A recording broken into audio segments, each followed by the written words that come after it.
Costuma dar uma confusão danada na hora que a gente tem que definir o que é um indicador de desempenho. O que acontece é que no meio do pacote se escondem os indicadores de resultado e ninguém se dá conta.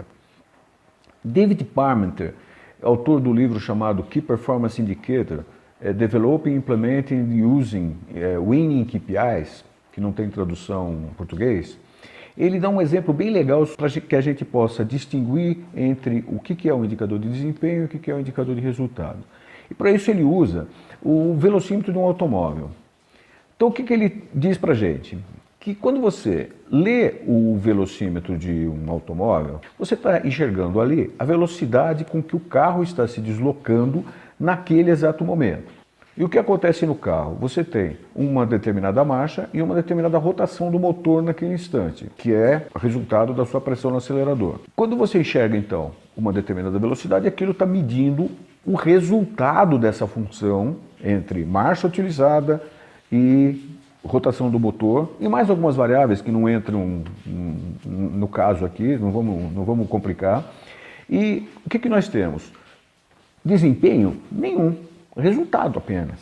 Só aquilo. O carro está andando a 60 km por hora, o carro está andando a 120 km por hora. O que seria uma medida de desempenho que a gente pode associar à velocidade?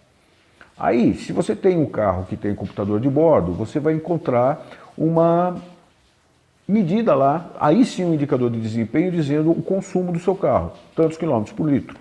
Esse tantos quilômetros por litro está associado à velocidade e isso sim é uma medida que causa impacto no custo operacional do seu automóvel. O que você vai notar é que em leituras sequenciais do seu velocímetro, você vai ver que existe ali uma certa variabilidade.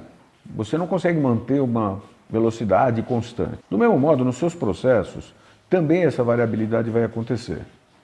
E costumam acontecer por erros aleatórios, que são devidos a, se você está cronometrando algo, apertar o botão do cronômetro um pouquinho antes ou um pouquinho depois, ou puxar uma trena com um pouquinho mais de força, ou fazer pressão um pouco maior ou um pouco menor numa determinada chave. Isso vai causar um erro na sua medição, e esse erro é aleatório, você não consegue prever o resultado, né, dessa medição. Tem um outro tipo de erro que é um pouco mais perigoso, que é o erro sistemático. É aquele que é tendencioso, ou ele está sempre para cima ou está sempre para baixo. E esse sempre para cima ou sempre para baixo pode levar o seu indicador para o brejo, pode não servir para nada. Então, duas coisas aqui, duas dicas importantes. Primeiro, você tem que manter o seu analista bastante afiado sobre que tipo de medição, que tipo de cuidado ele tem que fazer ao medir. E o seu equipamento, a sua ferramenta, precisa estar aferida, precisa estar calibrada para que você possa ter confiança na medição que você está fazendo. Então, esses dois cuidados relacionados ao erro. A variabilidade não vai deixar de existir por causa disso, mas vai se reduzir. Quando você tem uma variabilidade, depois de um certo tempo de medição, medições sequenciais, depois que você aponta essa variabilidade, você vai ver que ela tem um limite inferior e um limite superior. Se essa faixa, melhor, ela é pequena, significa que essas variações que você está enxergando são variações normais do teu processo. Então veja, cuidado se o processo tem limites inferior e superior, mas com uma variação muito grande. Isso significa que o seu processo não está muito legal. Você precisa primeiro verificar todas as possibilidades para reduzir essa variação antes de fazer uma medição do desempenho. Senão você não vai notar o que é anormal nessa variação. Tendo uma variação num limite mais estreito, sempre que estiver ali dentro, está perfeito, não vamos ficar muito preocupados. E você vai conseguir notar se houver uma variação anormal. Essa variação anormal, eu estou dando exemplo aqui de subir e descer, mas pode ser uma tendência de subida, uma tendência de descida, que também vai indicar para você que algo está acontecendo com o seu processo.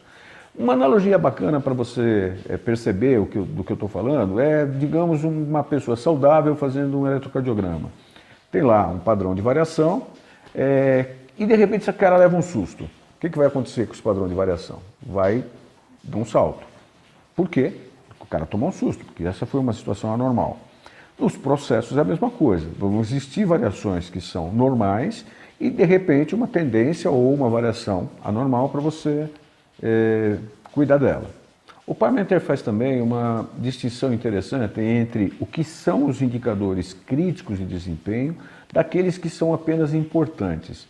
Cara, eu estou cansado de ver em dashboards de empresas por aí, indicadores que são chamados de indicadores críticos, mas que a última atualização deles faz mais de mês. Cara, um indicador crítico atualizado mês a mês não é assim tão crítico. Portanto, identifique o que é de fato crítico e estabeleça um padrão de atualização mais frequente. Os importantes devem ser também medidos, mas, aliás, se não é importante, não tem que ser medido. Então você vai ter os críticos e os importantes e acabou a brincadeira. Então as duas dicas aqui para a gente fechar esse vídeo é que, primeiro, você precisa identificar qual é o padrão de variação normal com seus equipamentos devidamente calibrados, devidamente aferidos, com o seu empregado, com o seu analista devidamente treinado e habilitado para fazer essa medição, porque daí você vai ficar sabendo que há variação, não é variação aleatória, não é a variação do teu equipamento. Identifique então o seu padrão de variação e, ao identificar o seu padrão de variação, veja se está existindo alguma tendência para a normalidade ou se existe algum fato anormal durante o seu período de medição, para que você possa tomar algum tipo de ação de melhoria. Espero você na semana que vem. Se você gostou, curta, compartilhe com seus amigos. Se é a primeira vez que você está passando por aqui, se inscreva no canal, que tem muita coisa boa ainda por aparecer nas próximas semanas. Por hoje é só então, vejo você na próxima semana. Até lá!